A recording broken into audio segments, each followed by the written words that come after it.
Single dad saved a lost girl. Hours later, a billionaire mother arrived with a terrifying truth. The snow came down in sheets that Tuesday night. The kind of Montana winter storm that turns the world into a wall of white and makes every road a gamble. If you believe in kindness, second chances, and the power of small moments to change lives, please like, comment, share, and subscribe to Kindness True Stories. Also tell us in the comments where in the world are you watching from. Jake Mercer had just finished his late shift at the lumberyard and was crawling his truck along Highway 12 at 20 miles an hour, hands tight on the wheel, eyes burning from staring into the headlights' reflection off the snow. He nearly missed her. A small shape at the edge of the road, so still he thought it was a deer at first. He braked slowly, squinting through the windshield, and then his heart stopped cold. It was a child, a little girl no older than 5, standing barefoot on the frozen asphalt in nothing but a thin pink nightgown, her dark hair plastered to her face with snow, her lips already turning blue. Jake didn't think.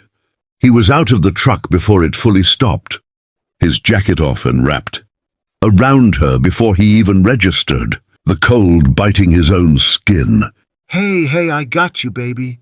I got you, he kept saying, and she didn't cry, didn't scream, just looked up at him with wide brown eyes that were too calm for a child who should have been terrified. That stillness scared him more than tears would have. He cranked the heat in the truck, held her small frozen hands between his, and drove straight to Clearwater General, the nearest hospital, 40 minutes away on a good night. Over an hour in that storm. He talked to her the whole way, asking her name, singing badly off-key to keep her awake, and she whispered only one word the entire drive: Mama.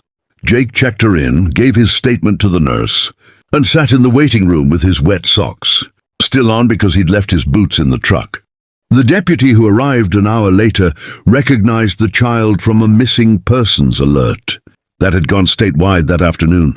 Her name was Lily Ashworth, 5 years old, daughter of Celeste Ashworth, founder and CEO of Nexum Technologies, a data security company worth $14 billion, headquartered in Seattle. The deputy's face changed when he said the name, a subtle tightening around the eyes that Jake didn't understand yet.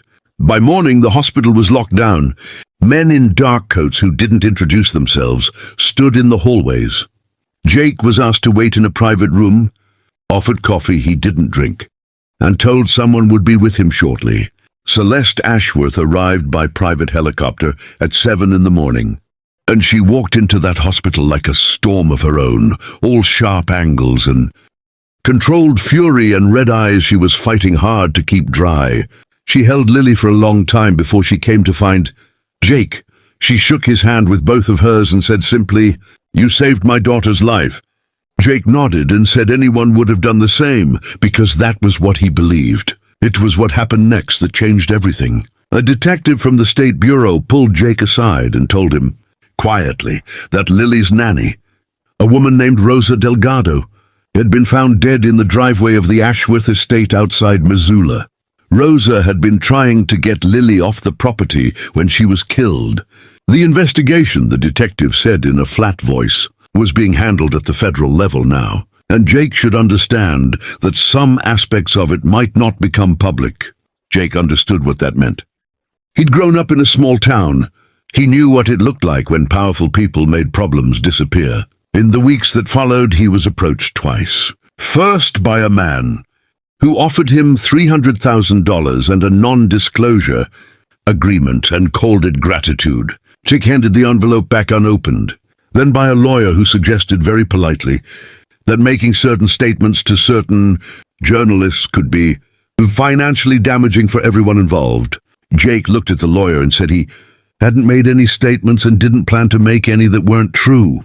He went home both times to his 9-year-old son, Marcus, who was waiting at the kitchen table, with homework spread out and a look that said dinner wasn't going to make itself. Jake made pasta and didn't say anything about either meeting because Marcus didn't need to carry that.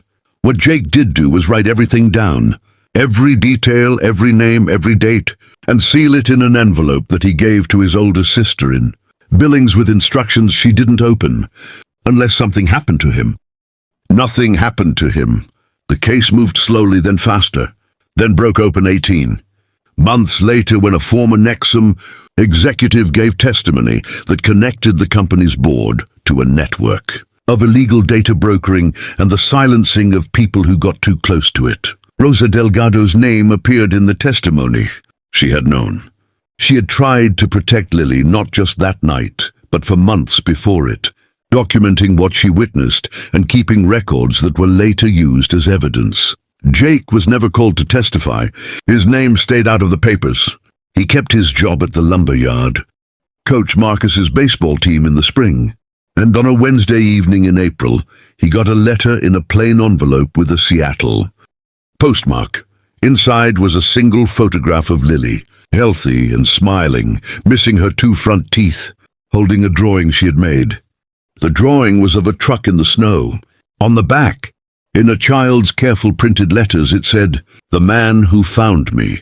Jake stuck it to the refrigerator with a magnet and left it there. If you believe that ordinary people can do extraordinary things and that courage doesn't always look like a headline, please like, share, and subscribe to our channel, Kindness True Stories, where every story reminds us that goodness still exists in this world and that it is worth celebrating every single day.